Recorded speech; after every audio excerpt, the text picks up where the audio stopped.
Welcome to the program. My name's Luke, and I am joined by the new champion, 145-pound featherweight champion of CFFC, the amateur title holder, Mark Gray. Mark, welcome to the show.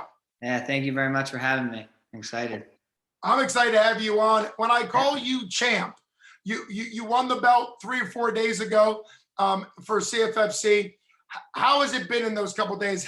What does it feel like to be the champ there Saturday night? It's awesome. It's just a culmination of some hard work, I put into it. Obviously, I'm excited to, maybe do one more and move on to professional. But, it's, like I said, a culmination of hard work and, time put in and dedicated to MMA. It's fun. I'm glad it's fun. You're a fun guy to study. I have a ton of questions. I'm going to kind of work backwards. We're going to start with the title fight.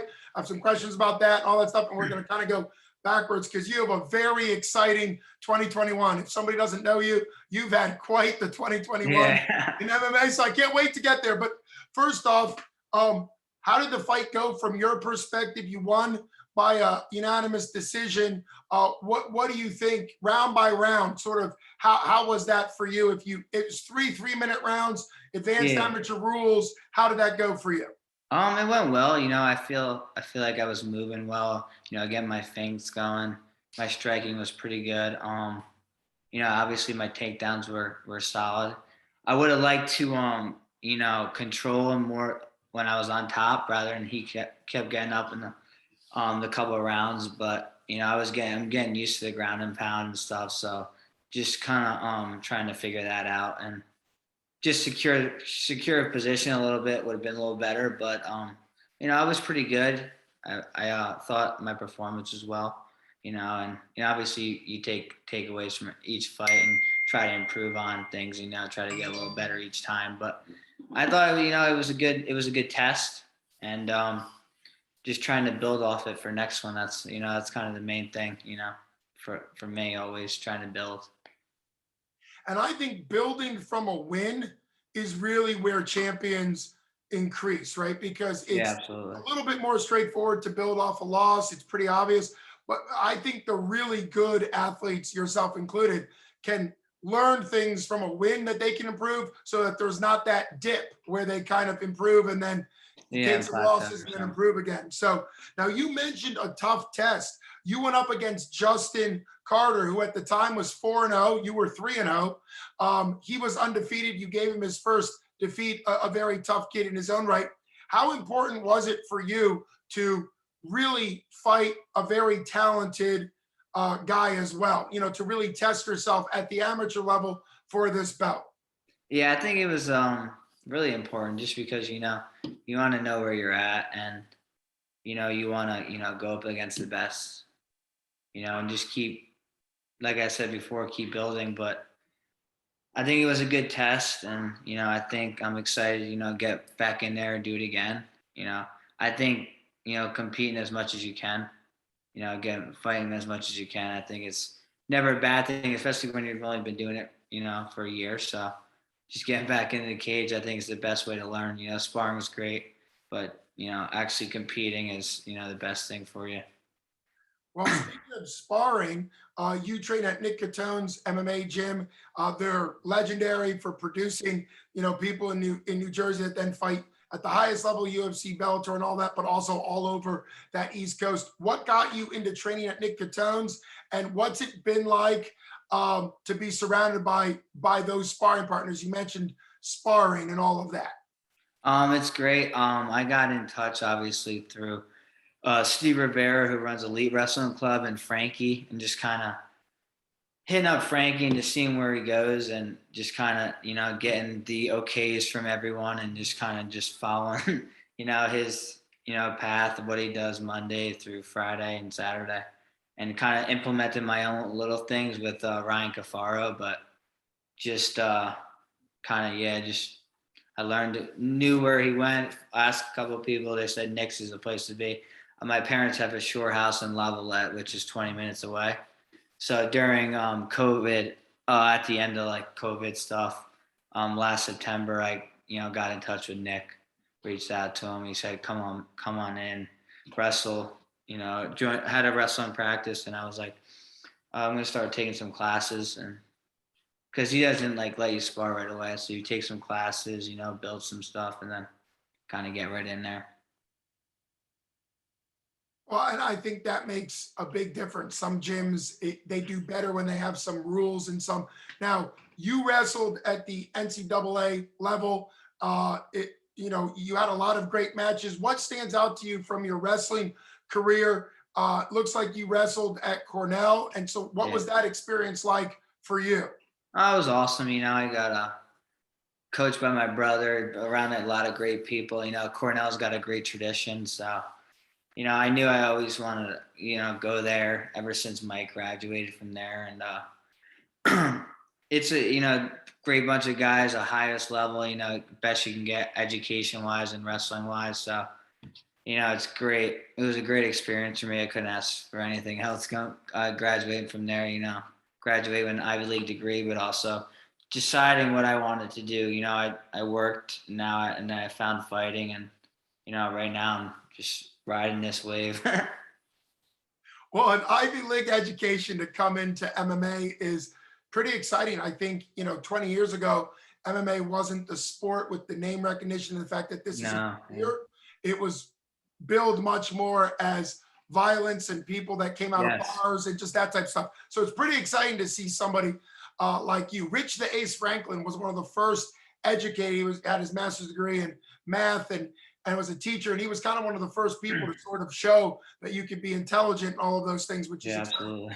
Now, given the fact that you're 28, and we're going to get to the fact that you've done all of your MMA fights in 1 year, which is pretty exciting. But how long did you take your wrestling career out of college? Did you try to see internationally, and kind of how did that go? Or did you know after college that you were going to do something else? Yeah. After college, I kind of just went into coaching for a little bit and project management as a construction project manager. So I kind of was like, I was okay with, ending wrestling as my career. I wrestled overseas a bunch prior to graduating. So, but yeah, like I said, I never kind of did the international scene after graduating. I kind of just went into coaching, just giving my knowledge out to, youth and high school kids. And that's really it. Well, having that focus and knowing after college that you wanted to coach, when did you step into Nick Catone's gym? I know that your amateur debut was in March of 2021, so not that long ago. So how long between training MMA and fighting did you give yourself? I started at Nick's in October. Signed up in October. It's been a full year for me now. Yeah. So, 4 months, 4 or 5 months. Yeah. I was trying to get on the December card, but kind of fell through. So then got on that March one.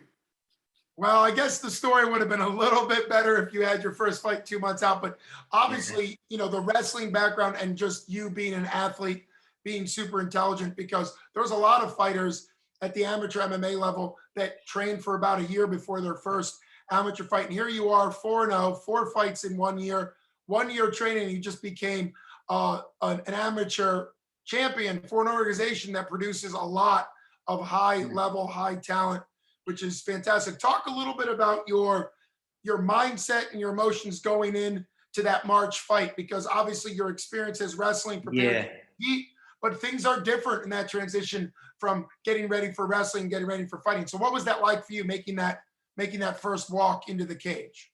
The biggest thing, I just didn't know what to expect, Obviously, wrestling is a lot different than fighting, where, you're not going to have someone trying to punch you in the face. So you didn't know. I knew I could rely on, obviously my wrestling, but I wanted to, every time I go in there, I want to try to showcase, stuff I've been building on, not just wrestling, my striking, my Thai stuff, and just keep building. So like for that first one, I was definitely set up because it was 2-minute rounds. So to me, just, getting a takedown, I think is huge in those amateur, bouts, not even advanced amateur, just the amateur ones.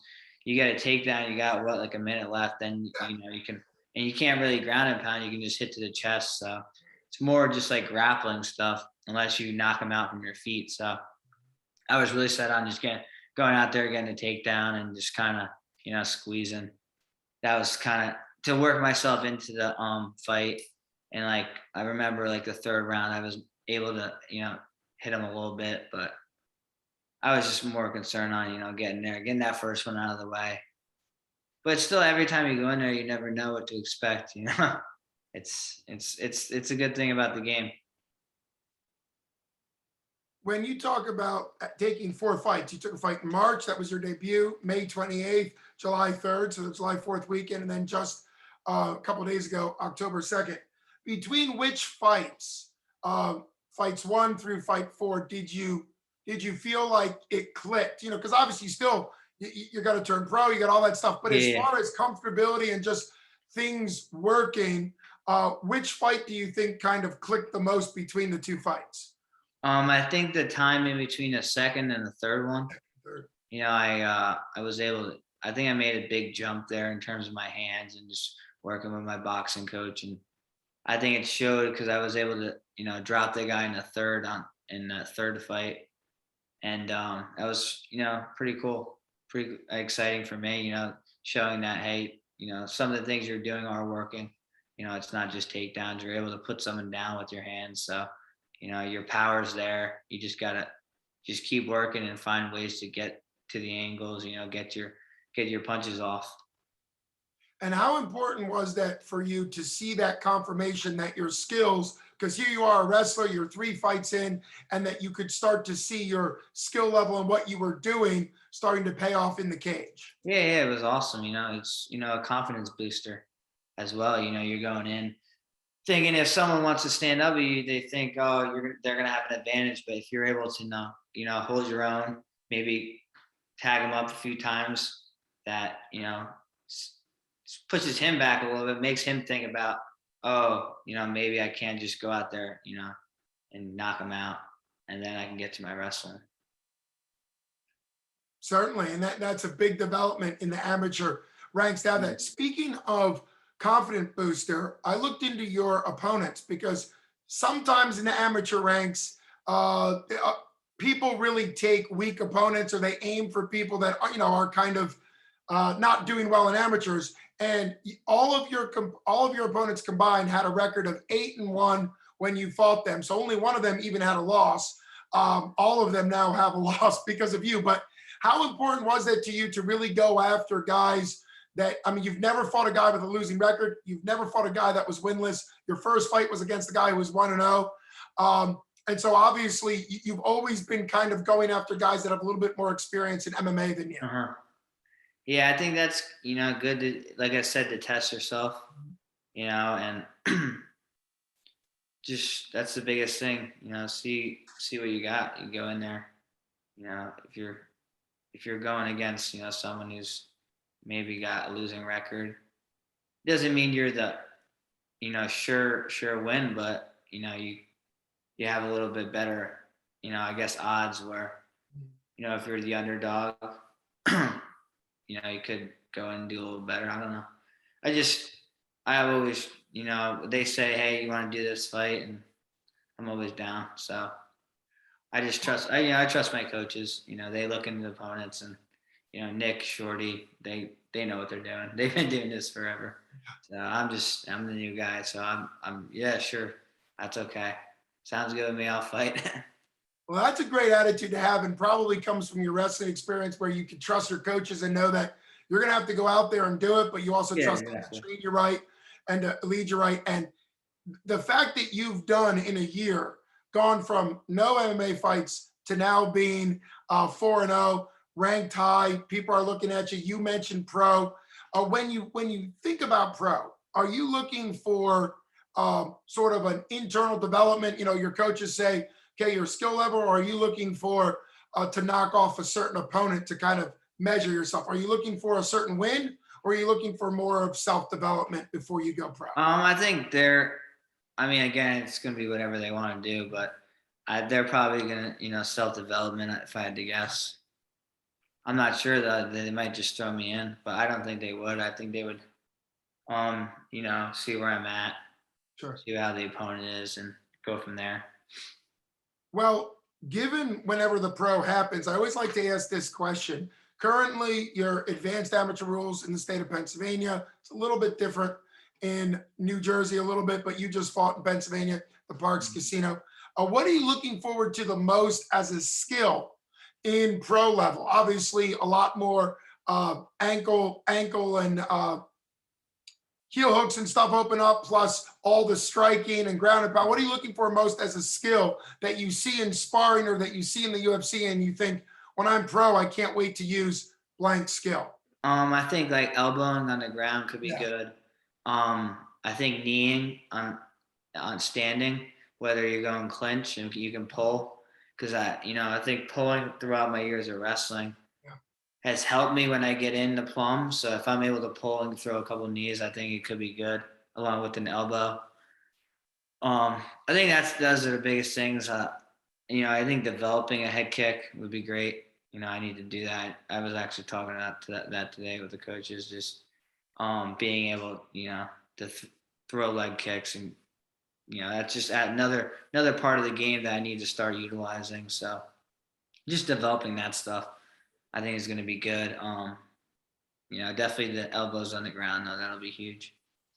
Well, considering you already have that wrestling base and can take it down, I can see how elbowing on the ground can be so important. The thing that's interesting about a wrestler like you, who's not afraid to throw hands, is you're going to press a lot of opponents up against the cage as they try to circle off. So that's why I think it's great that not only can you level change and try for a takedown, but you can also grab the plum and in pro level potentially throw some knees, because off the cage, I think knees are even more significant because you can control them. They can't go anywhere and you can control them. You had mentioned in your championship fight from Saturday that you kind of were a little disappointed. You could have some room for improvement as far as your opponent getting back up. I don't know the exact number, but I know that in one of his 15-minute fights, I know it was only a 15-minute fight that Khabib Nurmagomedov had in the UFC, he had 22 or 23 takedowns in 15 minutes. And one of the reasons being is his opponent kept getting back up. And shortly after that, you saw how Khabib started to really work once he had him down, keeping him down. You think about Conor and all this. So how much encouragement is it to know that even perhaps the best wrestler to ever, really wrestle in the UFC just over and over again in his dominance was still trying to figure out the difference between takedown and hold down, because you seem to be in a really good position to take them down, even if they get back up, to retake them down. Yeah. I mean, I think that's good, but obviously if you can hold him down, that's a different, it's a different ball game. That wears him down a lot more, gets him a lot more tired. So I think that was one thing I was like, as soon as the fight was over, I was like, our emphasis has to be on, when I take him down, not necessarily worrying about the ground and pound. It's just securing the position, pinning him down to the canvas, getting a hold of something. Taking your time to get a hold of the position and then attack is, I think, 100% better than just going all out attacking, because, you may get one or two strikes and then he's up. Then you got to do all the work again, it's, if you got the gas tank, that's great. But if you don't, you can get worn out pretty quickly. How much, along with your coaches, of course, how much do you look at Khabib and kind of start to look at some of the technical differences from when he was more of a takedown up, takedown every 20 sometimes to one takedown per round and really smothering him? How much? Definitely looking at watching his technique. Obviously he's got the figure four of the legs. Trying to implement that stuff is just watching a lot of the guys, not just Khabib, just a lot of the guys that are able to hold people down, taking little bits from there. That's the great thing about video nowadays. You can pick and choose who you want to try to, what techniques you want to take from, and just try to implement them into your game. And I think that's huge. That's really what I'm trying to do, At the elite level, whether that be Bellator or ONE or UFC, who do you kind of have your eye on at the 145? We just saw Volkanovski defend at 145. What are you kind of looking at that elite level? And how exciting is it for you to kind of mentally compare yourself? I'm not talking to call out a pro. That's not that level. I'm just saying, as far as looking at 145 is an exciting weight class. You know, it has been for a long time. They got some great people there. Connor made it really exciting. Before Connor, it was junior and all that. So what do you kind of think about 145, and how much are you paying attention to those higher level 45ers? I think it's, obviously a great weight class, and there's so many great fighters. I'm not really, you look at them, you watch them, but I'm just kind of just trying to focus on how I can get better right now. Honestly, that's couple years down the road. So I mean, it doesn't mean I'm not like thinking about it, but just mainly focus on what I can do to get better every day. I don't need to not like I don't need to think about it, but that's, if I get there, when I get there, then it'll be time to think about that. But I'm just working on my trying to get better every day. Well, I'm not really building that picture. And that focus really pays off. And obviously, smart answer to not really be looking at sort of the best of the best. But how much have you looked at, I'll step it down a little bit, at the Contender Series? Has always kind of the last 3 or 4 years been sort of exciting because they're regional fighters who still have maybe some game plan development. How much have you been paying attention to the Contender Series, as it's a little bit more accessible? I actually watched that for the first time 2 weeks ago, because I was watching my buddy Santo on there.